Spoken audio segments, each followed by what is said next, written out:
How about? Oh, amazing! I think the audio is working now, right? Hi guys, welcome to Title Talk. Sorry for that delay. Super interesting. StreamYard is got too much traffic going on. Pace Morby must be live right now. It wouldn't surprise me. But welcome to Title Talk, guys. I got the incredible Dena Jones to my left and my beautiful sister, Rahima Blaza, to my right. These two are way cooler than I am. I'm just happy to be beside both of them. How you guys doing today? Be on the monkey in the middle of us. Yeah, monkey in the middle. Likes to be in the middle of everything. I'm the middleman. That's a whole different conversation. So DM me if you need more information. What are you talking about? Well, you're in the middle of great shoes as always. Yes, and I'm excited about this because we've got lots to talk about today. If we may or may not have an audience today, so we'll see. But if you guys, people are here now. How you doing, folks? Let us know that you're here. Say hello in the chat. Again, super sorry about the technical difficulties, but we don't control the internet. The internet does. Who is the boss of the internet? I don't know. I'd like to be. The boss of the internet? Isn't Kim Kardashian the boss of the internet?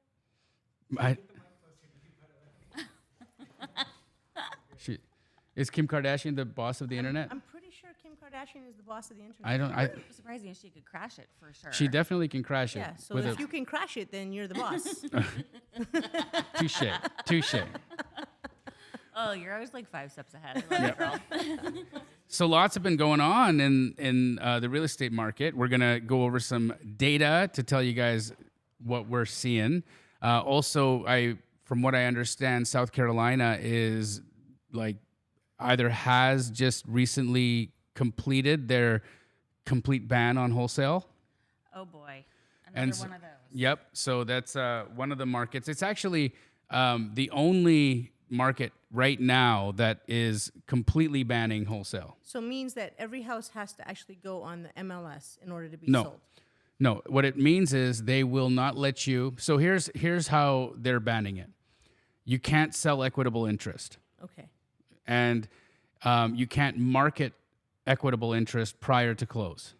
So the way that they're trying to... What's the workaround? There's no workaround. You have to be really confident on your numbers in South Carolina because you've got to close it and then sell it.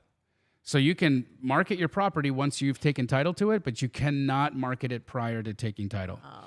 And they're going to aggressively go after folks in South Carolina to figure that out. Now, there have been a couple of real estate influencers, Steve Trang, namely one of them, who have a workaround that they feel could be potentially legal. I like that you're skating around the Yeah.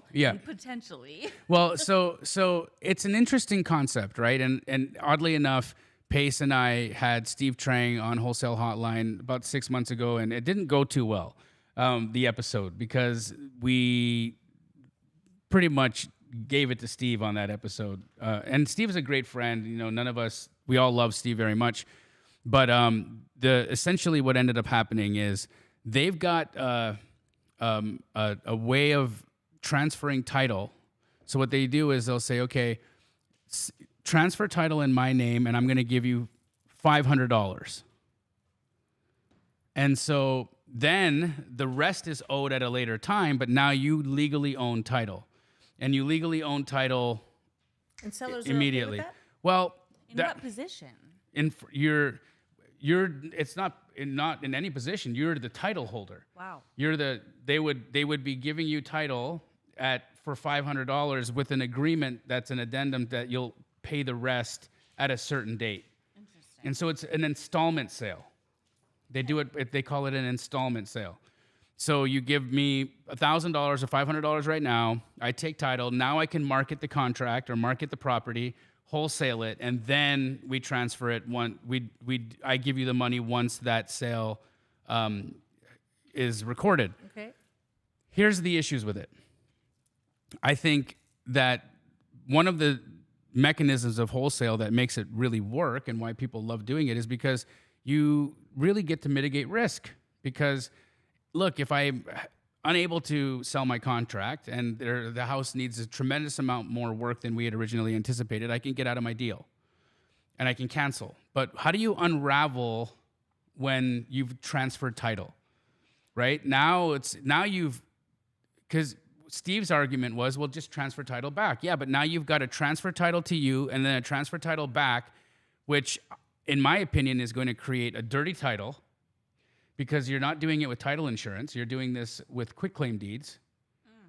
And so now that title is not going to, title insurance is not going to insure that deed. Right. Oh, Right? That's what happens? They'll Yes. say no way, Jose. Okay. No way, Jose.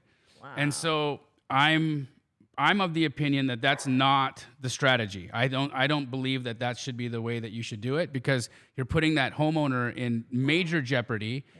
Because essentially, if you've got a dirty deed, you can't sell that house with title insurance, and so it's like almost having a salvage title on a car.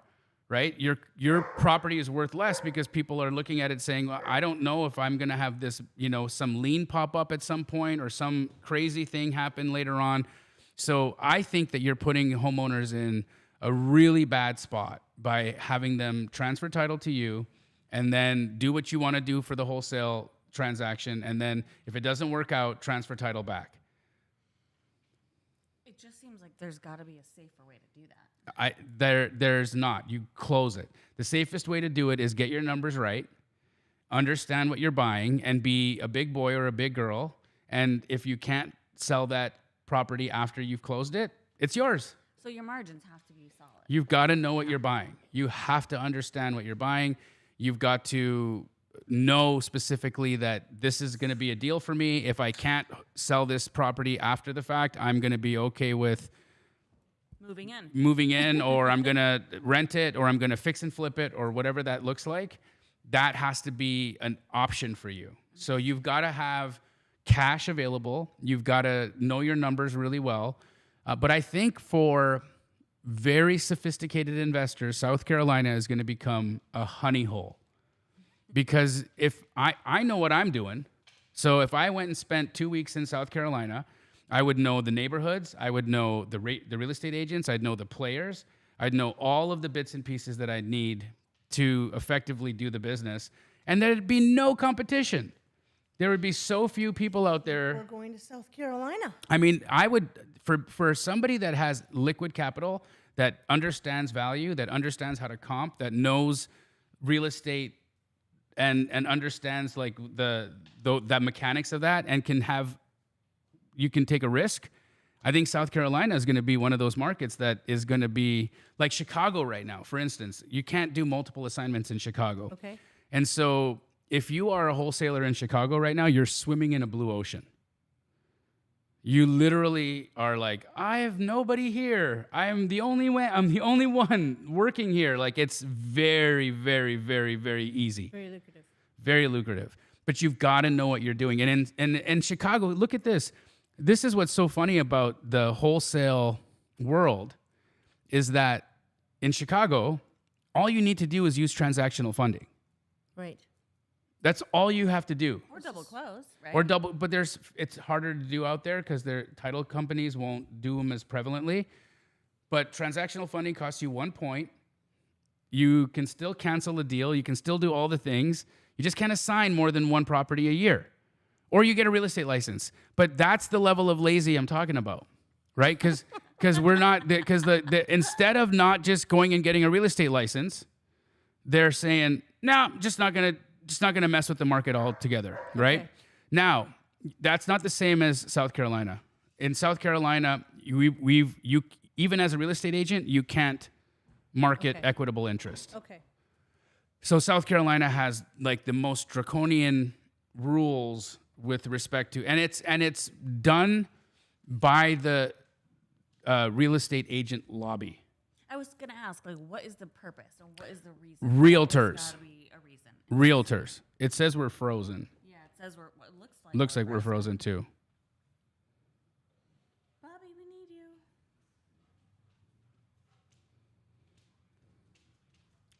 It says we're frozen, bobbers. Yeah, the video's frozen. The audio's still coming through. Okay. All right, so you guys can hear us. If you can hear us, put an ear emoji in the chat. Let me know If that. you can see us, yeah. give us All an right. eyeball, please. Okay, cool. We'll continue we'll the unfreeze conversation. at some point here. Let's see. What's my face doing? I'm looking at Dena. What's your face Well, doing? mine's doing something weird. What? It's definitely weird. I love these frozen faces. These are hilarious. They're great. You look happy in yours. I'm just like, hey guys, let's chit chat. But awesome, it's working on some people's end, so we're gonna keep going. So anyhow, South Carolina. I think that if you have access to capital and you understand your numbers, so you watch copious amounts of Straight Outta Compton, you understand what a deal is. You can get out there and make it. A contractor to come with you, or somebody who has some construction experience, to say, hey, that crack that you see is not a drywall crack. That crack is a structural engineering, like it's a structural crack. So maybe Right. walk away from this one. Right. So if you could team up with somebody who has some construction knowledge, then you won't get yourself in a bind. I agree. Yep. Totally agree.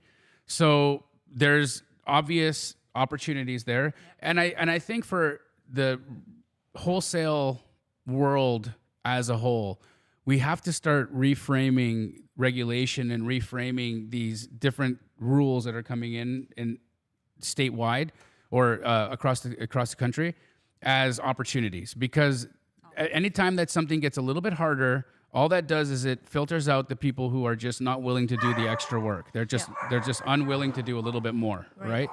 So that's what I think is going. So we got video back now, but now we have a barking dog. Always fun over The here. only constant is change, right? He can hang out, just it's whatever. Yep. But yeah, guys, we've got our fourth. Is there another puppy coming? No, just this one. Just this little crazy guy. I pick him up, but he'll bite me. So I'm not gonna make a fool of myself here today. But Dena, you brought some really interesting data that I want to go over to kind of talk about the state of the real estate market right now in Arizona. And I think that what we can do is we can extrapolate what we're seeing here in Arizona. And for any major metro in the United States, we're going to have similar ratios, not the same numbers, but similar ratios. So for all of you creative finance investors, throw a dub in the chat. Give me a peace sign in the chat if you are a sub 2 hooligan and you are buying houses creatively, because Dena's got some incredible stats to share with you. I'm looking for those. The dubs, they're coming. They're coming. But yeah, like in Maricopa County right now, how many houses do we have that have a 4% interest rate? I'd love a guess. Let's guess, guys. Tell us how many you think. Just as Maricopa County as a whole. And we're talking about assumable loans, right? So FHA and VA only. Let's just get out of the way of the conventional, traditional stuff, and let's just look at stuff that you could actually potentially purchase Take on over. an assumption. Yep. Yeah. Yep. So we have no one guessing, so I think we'll just give them some numbers, but a lot of creative people out there. So, okay. Well, what is the number, Yeah, Dena? the number is 80,939 homes. So 81,000 homes out there right now in Arizona, in Phoenix or Maricopa County, County. that have a 4% rate. What about a 3% rate? 3%, 31,126. Wow. And a 2% rate. 12. So that tells you there's about 12 people in Maricopa County that have a credit score as good as mine. And then everybody else, not so much. My guess is those are pretty large, and they're probably borrowing against like their personal money, right? Possibly. I mean, I've seen, I do remember a time when I could have qualified for a 2% loan, like 1.8%. And it was like that COVID, just after COVID time, 1.8, I think is what I had. Wow. I got quoted. So that was pretty low. So, but it's crazy. There's only 12 of those in all of Maricopa County, but there's 81,000 4% loans. So right now, guys, it's an incredible time for you to be going out and having conversations with these people, because yeah, let's talk about like what they should do in the living room. Well, there's a definite need for people that don't have equity, right? And so I think, going to a homeowner right now that has a 4% loan but has 50% equity in their home, it's not going to be a very compelling conversation because they're gonna say to you, we want a huge down payment for you to take over the note subject to. We're going to want you to pay us out the 50% equity that we have in the house. Maybe they'll do seller financing for that. But if they do, they're going to probably want market rate for interest. And so even though you have a 4% on 50% of the house, they're going to want 7 or 8% on the other 50% of the house. So it may be a more difficult conversation. But the low equity deals, so those deals that have less than 10% equity, that's going to be a very, very good conversation, right? Because here's the situation they're facing. So less than 10%. Less than 10%. Right, 'cause I can run equity comparisons too on this. Yeah. They don't have enough equity in their home to cover selling costs. Right. Which means that they're going to need to come to the table with a check to sell their home. Yep. Right? And nobody wants to do that. Nobody wants to say, I'm selling my home. It's got a 4% rate, and I'm going to show up at title with a $30,000 or $20,000 cashier's check to close the house. Right. And for wherever I'm going. unfortunately, that's what real estate agents, your Mark's a little bit quiet. Okay. You just got to put it up to your face as hard as you can. You're doing a good job getting into it. So and that's Dena, by the way. Title lady was the comment. But We love the feedback, guys. yeah, Thank you. That's Dena Jones. So the conversation that I'd be having with the homeowner in that case would say, look, you've probably had real estate agents come and tell you that you have not enough equity in this house to sell this property at the price that you're going to need in order to cover the debt. So you're going to need to come to the table with some cash. I can actually solve this problem I love that. and have you walk away with cash. And how we're going to do that is if you let me take over the loan subject to. Now, the good news is you're going to be able to go and qualify for another house because this will actually be, you'll be able to prove that the mortgage is getting paid here so it won't negatively affect your debt to income. And after 3 months, you'll be able to show, once I have 3 months of payment history with you, you'll be able to give that to your lender and your lender will use that against your DTI and you'll be able to qualify for your next home. So you really give that homeowner an opportunity to move into their next house and get money for the asset, which is the note. Yep. Right? So that would be the conversation that I'd be having. And how I'd be approaching these is I'd be looking at expired listings. Mm-hmm. I'd be going to the expired listings list, and you actually can provide that for people. Absolutely. So if you guys are trying to get your hands on some creative deals and you want to get a list of expired listings for free, how should they reach out to you? Just email titletalk@fnf.com. Titletalk@fnf.com. That's FrankNancyFrank.com. Yeah, we have access to a lot of different data. So if there's something that you guys are wanting to pursue, if it's like for sale by owner stuff or expireds, cancel listings, all kinds of things, we've got awesome ways you can connect. Yep. Mm-hmm. I would have the conversation and say, I can have you walk away with $5,000 or $10,000. Now, again, why would I want to buy a house that has no equity and come to the table with $5,000 or $10,000 for a homeowner? Here's my reasoning. If you look at an amortization table and you see a 30-year mortgage, mm-hmm. and you see how much money you pay in interest on like a 30-year mortgage. Maybe oh my $2 goodness. This year. It is disgusting. Yeah, it is. You will almost double the value of your home in how much interest you're going to pay the bank. Because I don't know how this is legal, but the bank doesn't put the money that you give them towards your principal until the last 10 years of your mortgage. right.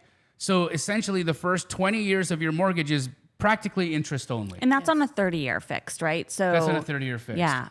I don't know who decided what how they would do these amortizations. Why wouldn't they just equally spread it out, disperse it. I think somebody's making some money. Maybe it's the Kardashian thing again. Yeah, some genius up there was like, here's what we're gonna do. We're gonna trick everybody and let them think that they're paying their house off in 30 years, but truly they're paying their house off in the last 10 years. The first 20 years of their mortgage, we're just gonna be pocketing the money interest it's shocking, only. right? You have a buyer or a seller who's been paying for 10 years. Yeah. And they say, well, I'm paying, $2,000 a month. So that's $24,000 a year. I bought this house for $300,000, so I should have paid off Half. most of this house Yeah. by now. And then they look and they say, I'm sorry, what do I owe you to the bank? The 'Cause bank same says, that you took out, well, basically. Basically, Yeah. we took our interest first, and now you're going to start paying off your house Yep. in about 5 years. Right. Now, again, that's fine, right?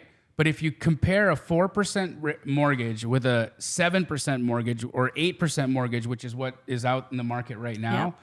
you're going to end up paying triple or quadruple the house value in interest on that property. So as an investor, I would look at a 4% note. Even though I'm going to come to the table with a $10,000 cashier check, I'm looking at a 4% note as an asset. To Yep. me, there's the value note. in that because I can't find 4% money in the world anywhere right now. And I don't think we're going to return to a place where 4% money will be available, I'd say, in the next decade. Well, the beauty is Dena gave you the rent stats. Right. So if your rent is going to cover your payment for that assumable mortgage and give you a profit, if you make that profit up in the first year for your $10,000, if that profit gives you back your return, then you're laughing. Right? Correct. Well, at a long-term rental situation, a 4% mortgage makes sense. Well, that's the only way Right? it makes sense because what's the average rent right now in Well, Maricopa County?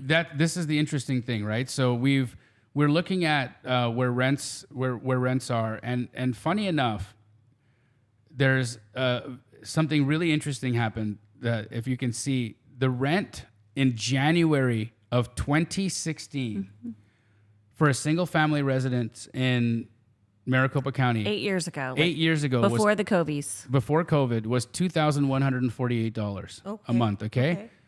And today, in April of 2024, it's $2,145, Right. $3 a month less Yes. than it was in 2016. That's why I'm saying to you, if you're not getting that 4% mortgage, then long-term rentals isn't your strategy. Right. You're not going to pencil out.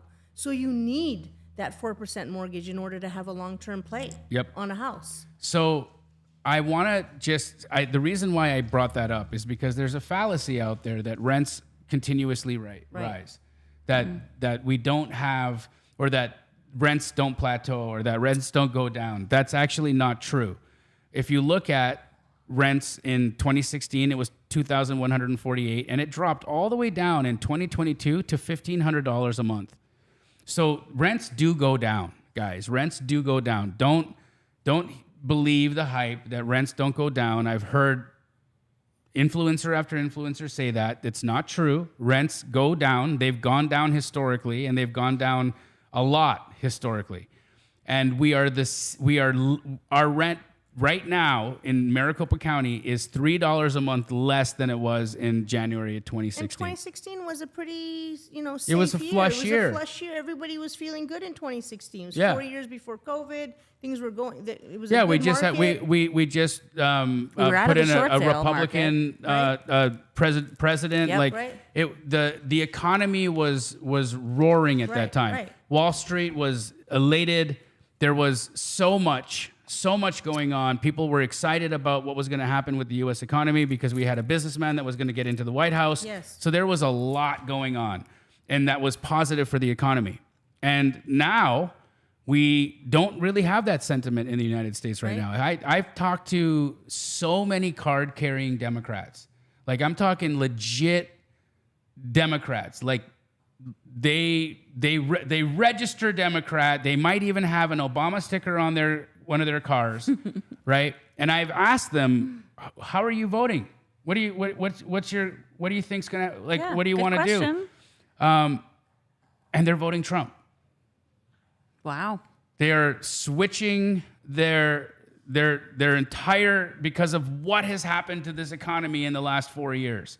Like we've gone through some severe pain in the last 4 years. The rents show it, right? Like there's no growth here, guys, and we're seeing that. So they need something different. Like the American people, I feel, are going to need something different. They're going to do something different this time, and so I don't know what that's going to do to the economy. I don't know what that's how this is all going to shake out, but it's an interesting conversation, and it's an interesting a future that I think that we have ahead of us. And I would have thought coming into an election year that we would have had some reprieve from the Fed.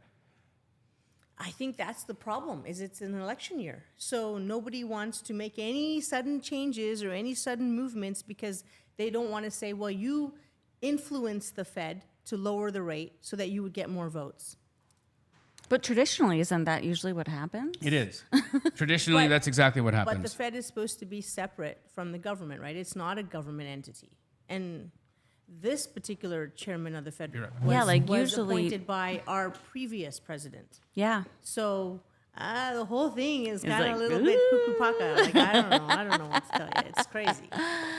Well, I'm excited because it's the second time this week I've gotten to see your beautiful face, I know, Rahima. I feel the same way. We got to hang out at the Padsplit. I know. That was fun. That was fun. Our Padsplit that we're working on, 30 days, we got to transform a 3-bedroom, 2-bathroom house into a 7-bedroom, 7-bathroom house. 7-7. I thought it was 6-6. No, it's a 7-7. Oh, I missed it. Is my sweet spot. I must have missed one. 7-7 in Swahili is Saba Saba, which is like a national holiday in Tanzania. So 7-7 has always been my sweet spot. 7's a lucky number, too. 7 is a lucky number, right? Yeah. Yeah. So Super lucky number. 7-7s for us is the way to go on those Padsplits. Well, I'm just fascinated by the co-living situation because we talked about it probably 6 months ago, maybe more, on Title Talk, right? And opened the conversation, and a lot of people were like, what in the world are you guys talking about? Right. How is this a freaking thing? And after you experimented by doing your first one, you realized the numbers made sense, but you're also changing people's lives in a really dignified fashion. So I'd love to talk about that because I think affordability is one of our biggest challenges right now for housing. Well, one of the really interesting things that I've noticed on my morning walks with my dog is on this I'm not going to name the street, but No, we don't need any stalkers. On the next street over, there's 3 cars that park there overnight, every night. And it's a family. Okay. And they live in their car. And there's multiple, they're not all one family, but they know each other. And so I see them in the morning. The man is changing. He's putting on his suit, and he's getting ready to go to work. There's a mom there. There's a couple of kids there, and they're all sleeping in the van, right? And now this man has a job. Mm-hmm. Now, and obviously mom is taking care of the kids, so she's probably driving around or figuring out what to do during the day to not have to, spend too much money on gas, but also to, kill the time until dad comes back from work. How old are these kids? They're not school age Yeah, yet. okay. They're young. And so, when I see that, right, and I see that these are not unhoused human beings, right? Like these are not drug addicts. These are not people with mental illness. These are folks who have just fallen on hard times. In fact, they probably were living in one of the homes that Keegley wholesaled or another wholesaler wholesaled. Like, I'm just going to say it, right? This is what's happening, that the real estate market is shifting, rents are where they are, and people just can't keep up. And so they end up living in their car. Now, that person, unfortunately, doesn't have a place to have a shower. They've got nowhere to hang their clothes. And so this poor gentleman every morning has to dust hand iron himself down to try to look as presentable as he can be. I mean, this guy wears a suit to work. He's not a construction guy. He's not, a laborer or anything like that. He's not going to McDonald's. He's putting a suit on. And I'd be so interested to hear or know where he's going to work because he's a professional somewhere. And you don't know who you're dealing with. You don't know what's going on in somebody's life. And you see this guy and you think, okay, yeah, this guy's probably got a home and he's probably got his life in a good spot, but he's living in his car. Now, they may not know that something like co-living exists, right? And so there's been this, I don't know even how to approach them. I don't know what to say. I feel. I'll come walk Henry with you and I'll talk to him. Yeah, it feels weird. Yeah, it feels I'll do weird for it. me because like I'm in this neighborhood where we're surrounded by, and I think they chose the neighborhood specifically because they're not really getting harassed by anybody. They're, Well, it's probably like works on 24th and Camelback, Right. like Biltmore, like Yeah. finance district of Right, sorts, you right. know? So they're super close to where he's Yeah. got to go. Maybe he works in a bank or something like that. Right. Who knows, right? But now because of the co-living situation, that family, because there's no restrictions on how many people can live in a room in a pad split. There is. If you use the company for Padsplit, there's only one person per room. One per room, But that yeah. does open up another Conversation. right? That what do we do with families? So I think as this model starts to really take off, that we'll start looking at saying, okay, so we're going to do a 2-bedroom, 1-bathroom, self-contained unit in this house. So we're going to make 4 2-bedroom self-contained units, right? So we're going to have to evolve our unit, our model, based on what we see is happening in the world or in our state, in our country, right? We're going to have to do that. Now, you actually had a meeting with the councilman and I did. and the I fire did. department. Yep. And so, what were their thoughts on it? Because I can imagine that. Look, if I'm living in a residential neighborhood, and all of a sudden I notice that there's 20 people living in the house next door. Not 20, 7. 7. Okay, 7 people. Sorry, 7 people 7 living in the cars, house. potentially. 7 cars potentially. That may be a situation, right? That might be, and that could be a potential fire hazard, right?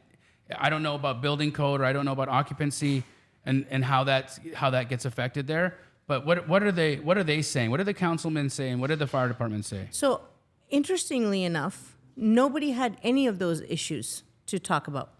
Nobody was concerned about how many people are living in the house, because I explained to them it's 7. 7 people would be living in what used to be a 3-bedroom, 2-bathroom house, and they nodded and they said, "Okay, 7. That makes sense. All right." But none of them said, "Well, I don't think that would work." In fact, what they said was, "Can we introduce you to the mayor?"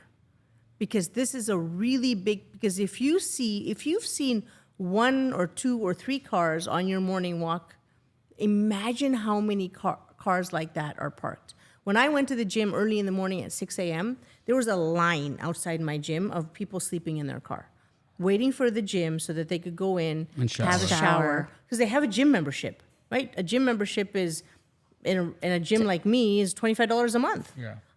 Most people can afford that $25 a month in order to go have a shower and do their morning routine and then go to work. And this was 6 years ago. This wasn't yesterday. This has been going on for a long time. Affordability has been an issue for a long time. If rents were in 2016, they were at the same rate that they are now, then affordability has been going on for a long time. Because what was the minimum wage then? Right. It wasn't what it is now. Right. So I think the solution here, guys, is we as real estate investors, we have an opportunity to be accountable for what's happening in the real estate market, and to be able to do something about it, right? So And still make money. and still make money, And still because be Well, you're profitable. making more money, actually. we are making more money, and that's the thing. It needs to benefit everybody, because at the end of That's the a day, win-win. you're going to have people that are going to say, "I'm not interested in doing something that's going to cost me money. I'm still just trying to take care of my own self," right? Which is a fair argument. And so when you see that there's 81,000 homes out there that have a 4% mortgage on them, and every month we have, I don't know how many canceled and expired listings here in Maricopa. Oh, a lot. Do you have that? Yeah, I brought that too. So here's the play, guys. If you guys want to know the solution and what the play is that I think that we can be calling here, this is what I'm saying that we should be doing. Okay, you should be looking at those canceled or those expired listings. You should reach out to Dena Jones. You should get the list of expired listings. you should call them and you should find out if they have low equity. And if they do, you should pitch them creative finance. You should pitch them sub 2, and then you should turn that property into a pad split. Then you should reach out to my sister over here who can help you renovate that house in the most efficient way so that you can turn that into a money-making pad split. You can give a family, or you can give somebody who's in the working poor demographic of our city a dignified place to sleep, eat, shower, live, so that they can get back on their feet. That would be the play. That's what I honestly think is the solution to this. And if we all had the wherewithal, we can not only profit off this, but we can help our community at the same time. Yep, absolutely. So that's what I'd be doing, guys. I'd be reaching out to Dena Jones. I'd be finding out I'd be calling all those canceled and expireds. I'd be reaching out to my sister, Rahima Blaza. I'd be finding out how I could reconstruct this house to become the most profitable pad split. And I would do that. Yeah, and don't be scared of the renovation. It doesn't have to be 7 bedrooms, 7 bathrooms. The pad split model actually says for every 4 bedrooms, you need a bathroom.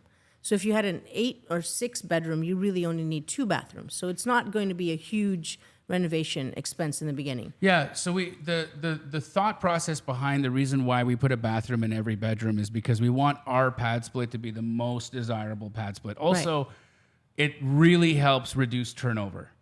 Well, you guys are doing it in a way that you want people to be there a really long time, right? So that's why you're doing the temperature control in every single bedroom. Yeah, talk about some of those unique sure. features that you're putting in these in the construction process. Which Rahima. not everybody across the board does this, but Right. you really want to have these folks living in a dignified manner where they feel empowered and happy and special and like this is their home. You said the magic word happy. So when you're reducing conflict, because ideally these are 7 people who didn't know each other yesterday, and now they live in the same house. And they might never know each other And they under might the never same know roof. each other because they have different schedules. They're coming and going in a different times. So when we give them their own bathroom, that reduces having to have the conflict of when do I get to use the bathroom Yes. versus when do you get to use the bathroom. If you give them their own mini splits, which really, guys, Air conditioning. Air conditioning. So air conditioning, temperature control in your own unit means you get to decide if you're sleeping in 69, 70, 72, 75, What's your whatever. number? What's your number? Cold. How cold? As cold as I can get it. Really? 65? Will you go to Yeah, 65? totally. Nice. I love sleeping in freezing Yeah. cold. Yeah, me too. No. What's your number? 70. Disgusting. How about you, Bobs? 68. 68. I'm 69. All the time. All the time. Okay. It's my favorite number. So I'm like 1 degrees higher than you, 70 degrees, and that's gross to you. Well, it's not terrible. Depends on the house too, Yeah. right? Yeah. Like, what's gross to me is all of you people who live in like 78. Yeah, that's gross. That would be too Oh, much. I couldn't do it. No. In the winter here, I And sleep yeah, with the I am windows referring open. to you as you people, because if you live in a house that's 78, you're a you people. I mean, it has nothing to do with your race. It has nothing to do with anything. You're a you people. You're a 78er. You are a you 78er. people. We think we were both born in 78. 78. You 78-degree people are disgusting. Okay. I couldn't do Okay, it. I couldn't do it. So back to what we were talking about, giving Temperature. people Go back to temperature. The opportunity to choose their own temperature means What's you, your again, temperature? Drop it in the chat, guys. Yeah, let us know your room Yes. temperature, please. Are you like Jamil? Are you a you people or are you a human being? Oh, I could keep it at 60. I'd be happy. I like I'm gonna 60. get canceled today because of my body Canceled, temperature yes. problems. Barbara said 65 in there. That's good. Barbara, what's up? Let's get married. so Oh my I need God. you to just like it cold. and Yeah. then, okay. Yeah. So I got that's my standard. What's your temperature? 65. Done. Done. In. Yes. Roland's on our team. Roland, 65. Let's get married. Oh my I'm just- God. Oh my God. So Or at being least able share to a bed choose at your own night. temperature, having your own bathroom. We're doing like double kitchens. 63. My guy. We Wow, got I we like got some you. cold MFers in the chat here. Rahima's just trying to finish her sentence. Sorry, Rahima. That's okay. No, say what you're saying. No. So we're reducing our conflict situations. We don't want a conflict situation. We want people. Most of the tenants that moved into that Padsplit that we were doing. Look at me. Most of the people that moved in are still there. Yeah. We've only turned over one room unit. one time. Yep. So the fact that they're still there is very reassuring to me that we built this the right way. Having their own bathroom, having control of their own temperature. Now, each of those mini splits cost us, each of those units of heating and cooling cost us $400. Okay, so $400, and yours has 6 bedrooms. 4 at 6 is $2,400, correct? That's cheaper than me buying a brand new unit. Right. And that house didn't have any sort of temperature control. It had no HVAC. Right. So I was going to have to buy one for $45,000 or $5,000. Yep. I got to cut that in half and eliminate all the issues that would have appeared in that house. So, that But was she's our thinking template. through it, like as you guys are doing the construction. There's even more to it, right? Because these are the individual things, but there's some really cool stuff going on in the kitchen, Right. right? Yeah. So what are the things that what are the mods you're doing in the kitchen? When we built yours, we built it with a dishwasher. And that's a no. Because if you do a dishwasher and somebody runs a load with one dish, now it's the investor's issue to pay for the water and pay for the electric to do that. Oh, you can't do like a coin-operated dishwasher No, I yet? wish you could do a coin-operated dishwasher. So now we just There's an idea. Yeah, 2 sink cabinets. We do 2 sink cabinets. So we give them 7 pantries. So everybody has their own pantry that they can put their food in. We do 2 sink cabinets, 2 microwaves, 2 ranges. And you don't need a dishwasher in You order don't need to a dishwasher to wash your dish, right? Okay. You're solo. You're a one person. So there wasn't a tremendous amount of dishes. We did do coin-operated laundry, and that's an experiment we're trying right now because we don't know how that's going to work. But the way I saw it is it keeps people from running the load for 1 or 2 or 3 T-shirts, and because it keeps them honest that way. If they got to pay $1, it's not $5 a load. It's $1.50. And is it coin operated or is it debit card operated? It's coin-operated. How'd you find those? That's a pain in the butt. Well, you can get quarters, but to do the debit card operated, the cost of the unit goes extremely high. Oh, you got to pay a transaction fee you have to too. pay a transaction fee. The cost of the unit is higher. If Wi-Fi is down, now my washer and dryer don't work. It's a big. Okay. So I'd rather just old-fashioned coin operated, and let's see how that one works out. I love that. Well, I like that you also plumbed it to do 2 hot water heaters. Yes, 2 hot water heaters because we 7 bedrooms. If everybody has a shower at the same time, I don't know, will they? I can also increase my water pressure at the main as well if I need to. I'm going to see if I have to do that. But every one of these has become a learning experience for us because it's you. You were our template. And now we're just figuring it out and learning more and more and more. Right. So 2 fridges, 2 ranges, 2 microwaves, no dishwasher, 7 or as many pantries as you have bedrooms in the property. And that just gives everybody their own space. So it's like you literally turn a single family house into a small multi-family property. Yes. And we do there's no real common area. There's cafe tables set The up. kitchen was pretty big. It was pretty big. It is pretty big. And then cafe tables so you can sit down, you have Wi-Fi, you can do your work if you want to be outside. But really your bedroom is your sanctuary. It's where it belongs to you. And everybody in there has their own TV. They've got They have their own windows. Yes, we have to have windows. They all have their own That's an window. exit issue. That's a fire issue. We have to give I them a window. I love the surprise on her face when she's like, "Everyone gets a window." I was like, where are you putting the window? What kind of room are you in right now, Dena? There's 3, Shit, I'm worried about you, there's sister. 3 bedrooms, and there was one in the middle. I'm like thinking, well, does this person get a window? She's like, everybody gets a window. Everyone gets Everybody a window. gets a window. You get a window. wow. You get a window. Everybody gets a window. Yes, absolutely. The windows galore. And you know what? We do renovate that house so that it's basically brand new after 70 years of it being built. It was built 70 years ago. We've refurbished it to be brand new. The only thing that is original are some of those exterior brick walls. Otherwise, everything's electrical. The roof, all the plumbing, the flooring, the bathrooms, the kitchen. Insulation, everything bright. So we've breathed 70 years of new life into this house. I had to have your sister explain to me what the insulation was because I've never seen it that color before. Well, that was just really old. It was really old insulation. Oh yeah. And it was on the floor, and me and Bobby were like, "What's Was it like this?" chewed up newspaper? No, that was what the plumbing was in that house. It looked Okay. like chewed up newspaper. Back in the day, they used to use like Bird stock. newspaper, and like straw for insulation. Because when we renovated the first house that I lived in, when we knocked because it was an old wartimey house, plaster walls. When we knocked through it, we looked and there was actually newspapers being used as insulation in the plaster wall. gosh. I know, so weird. So weird. Which, like, could you imagine if there's a fire? That's just tinder. Oh, Yeah, but those plaster walls don't burn. Well, it did burn. You had a fire. Oh, that's true. I don't even want to know how he caused that one. I didn't cause the fire. It was electrical. It was, Oh, it was It was electrical? 2 Yeah, it days was her before they were. fault. You was built two- it. It was 2 days before they were moving in, and the electrician is there, and he's like, "I smell something," and he called the fire department, and it delayed their move in. It was a big mess. Yeah. But let's go back to TVs in everybody's room. So Padsplit said to me, "You don't need to put a TV in everybody's room.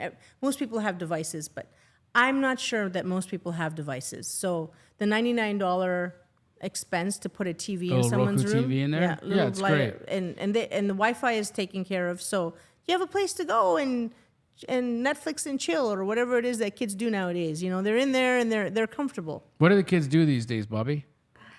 Bobby, what are kids doing now? It's not appropriate for a podcast. I can't say it. Oh, especially a live one, right? Okay, Because you can't okay. edit that He was after the just like- fact. He thought about it. All the scenarios Yeah. went through his mind, and Yeah. he's like, "Nope, not saying it." I wish I could have seen the movie reel that went through Bobby's mind in that moment where it was like, Have you seen Euphoria? oh God, No, Oh, nope, no. nope. I don't. I Terrible. probably don't want to know. terrible. Oh my goodness. Yeah, it's sex and heroin, Oh, okay. essentially, is what Bobby's saying. Interesting. I'm so glad I am That's the so age that I bad. am right now because Yeah. I don't think I could do that. Oh, I'm depressed. I feel so young because I'm going to a concert with my brother in 2 weeks in What California. concert? Russ. We're going to see Russ in California. I'm Yes. so excited. Who's more excited? I am. Because I heard him for the first time in Jamil's house. He had it piped through the house, and I came out and I said, "What are we listening to?" And he says, "Oh, Russ." And I said, "I really like this. I love this music." And I looked up my phone, and I looked up a concert. I'm like, "Yeah, we're going. I just bought us 2 tickets." That's amazing. Pretty cool. The only problem is that we should have been staying in my house in LA, but I forgot I rented it out. Oh, So I don't even have my house. So we're gonna have to stay somewhere else. That's okay. I'm sure you'll find a we'll nice figure out a hotel. place Yep. to stay. Yep. so for those people that are watching that don't understand Padsplit, have never heard about it before, Yeah, you guys gotta get on and check it out. My suggestion would be to give them a call. Bobby, can you look up padsplit.com/Jamil? Or do you know what the link is? Let's see. Let's see what happens. Bobby will find it. But I think this is really an important conversation because they aren't in every market yet, but they will go if it makes sense, right? They're doing an amazing job here in Arizona. And I think they're in 13 or 14 other markets. They do a meetup here every single month. I think the co-living conversation is definitely unique. I absolutely agree. Bobby's going to put a link in the chat, guys. I think that it's very, very important that you have an initial consultation with Padsplit. Just get the details. Call them up and ask them if they're in your market. Find out what the vacancy or what the occupancy rate is. For instance, here in Phoenix, the occupancy rate is 99%. So 99% of all Padsplit rooms are occupied, which is just mind-blowing to me. So find out what the occupancy rate is, and that's going to tell you essentially how you're going to pencil out. You can also ask what's the average room rate. And Yep. right now in Phoenix, the average room rate is $1,000. $1,000, just $250 a week. So $250 a week. how they have to pay it is weekly, or you can do it every 2 weeks, depending on how you get paid from your employer. And really, the only prerequisite that Padsplit requires is a pay stub. So they need to see that you're working, and that you've been working for a while, and then that gives you entrance into the home. Well, and they are also members, right? They become members of a community, the Padsplit community, which is pretty cool. So if they happen to have to move jobs across town, like they can go rent a room at a different Padsplit. They absolutely can. The And- only weird thing is that they make you get a tattoo, which I thought was super weird. I'm joking. Yeah, I thought so. You know, Both your faces were like, the thing I love the most about it is I'm convinced that the next pandemic, so to speak, is loneliness. You know, people are lonely, and to have other people in your space with you when you want them and need them is a big deal. I think whatever we can do to help people in that sense is a good thing. Well, I think that's also one of the hardest things that everybody faced during the pandemic was loneliness, right? Well, Jamil and I lost an uncle that way. He Yeah. didn't die from COVID. He literally died from loneliness. He just couldn't take it. He was very social. He was actually Jamil reminded me the most of this particular uncle. It was my mom's younger brother. He was very much like Jamil, very social, very entertaining, very funny. Aww. And he lived in Canada, and Canada was very strict on their rules of it was one of the most house. difficult. It was one of the most difficult, and he just simply died of loneliness. So I worry for people who are facing those challenges. We did parking lot parties on Friday nights Nice. That's in so the fun. front street from my parents' house. I went to hang out at their house every day during COVID. I walked like 7-8 miles a day, and then I went to my sister's house and hung out all day. Yeah, and I learned how to cook, and everybody got fat, super fat, like 40 pounds fat, like 40 pounds. Yeah, thanks for all the health Yeah. issues. I'm like, well, you both lost it, so it's all good. Well, guys, that's our show today. This was really super fun. It's always fun to hang out with you guys. It's always fun Love to you hang guys. out. So recap it for us. You Yeah. got So first, we talked about South Carolina, right? We know that it's going to be a blue ocean for wholesalers out there. You're going to have an opportunity if you understand your numbers. And if you do understand your numbers, you're going to need to close on the property, and then you're going to need to resell it. So all you rich wholesalers, get out to South Carolina and start smashing it. In addition to that, we learned that rents in Maricopa County actually went down from This month. January of 2016 to this month of 2024, which is 8 flippin' years. So the fallacy that rents always go up, guys, that's exactly what it is. It's a myth. And we'll keep watching it. Yeah, we'll keep watching it, and we'll keep returning more data to you guys as we get it. And we talked about a really great strategy for the 81,000 plus 4% mortgage homes in Maricopa County, and the 32,000 near 3% mortgage homes, and the 12 2% mortgage homes. I think I'm just going to call them. Yeah, just for call them up. fun. Just say what's up. Hey, what's your credit score, and are you single? 2%er? Are you Yeah. single? Yeah. And what temperature do you want your house at? Right. And those are Yeah. the 3 criterias. And then if they all match Jamil's and mine and Dena's, then send them over to Yeah. us. 820 credit score, room temperature 69, wants kids, done. I'm it. I don't care what you look like. We also decided I'm walking Henry with you one of these mornings. Yeah, I really want to go and talk to that family Yeah, and I'll go help with them you. out. Yeah. I want to do something nice for them. I've felt really awkward with my dog, like going up because he wants to like sniff your crotch and do all the things, and so I didn't feel comfortable going and talking to them, but I do want to go up and find out what's going on in their world and if there's anything that I can do to help. But we do know that we can, as investors, help by calling these expired listings and pitching them creative finance subject to, turning that subject to property into a pad split.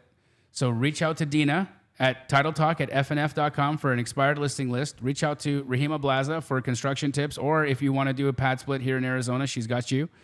And that's how you get rich and save humanity. I think Title Talk is like the only podcast that's ever done both of those things at the same Wow. time in under an hour. Like superheroes. We're superheroes. We help you get yeah. rich and save humanity. Yeah, Hurrah! hurrah! That's our show, guys.